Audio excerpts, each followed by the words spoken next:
We moved to Texas and didn't know anybody when we got here, so I was expecting it to not go well. We launched on launch Sunday on the larger side. There was over 700 people there. 110 people got saved on our launch Sunday. We just crossed 650 salvations for year one.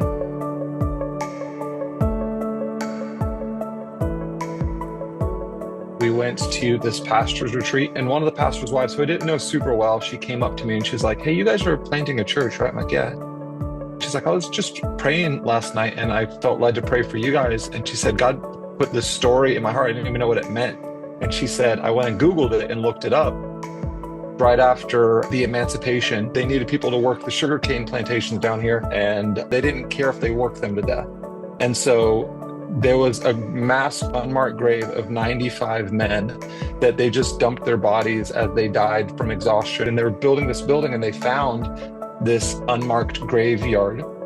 I just felt like this story is going to be significant for you and your church. And I just felt the Lord saying that every single Sunday, you're going to stand on top of graveyards and preach resurrection power. I came back from that trip, and in November, we lost the building that we had lined up. So we're launching in January. We're getting ready to start promoting a venue and a location pretty soon. And one of the guys in my church was like, "Hey, did you try the James Reese Center?"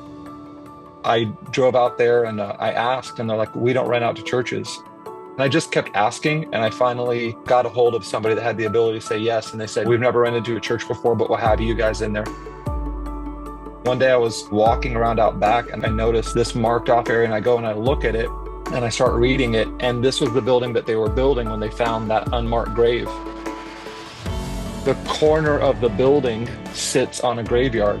So every single Sunday when I preach, I'm literally standing on a graveyard preaching resurrection power. And our church is the most racially diverse church I've ever experienced in my life. And we're just seeing people from every tribe, nation, and tongue kind of come in and worship God.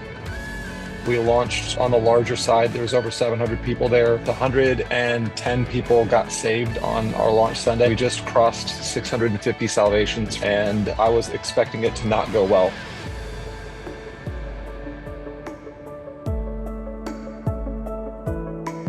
That is incredible. Yeah, man. Man, that's incredible. That's not something you can make up.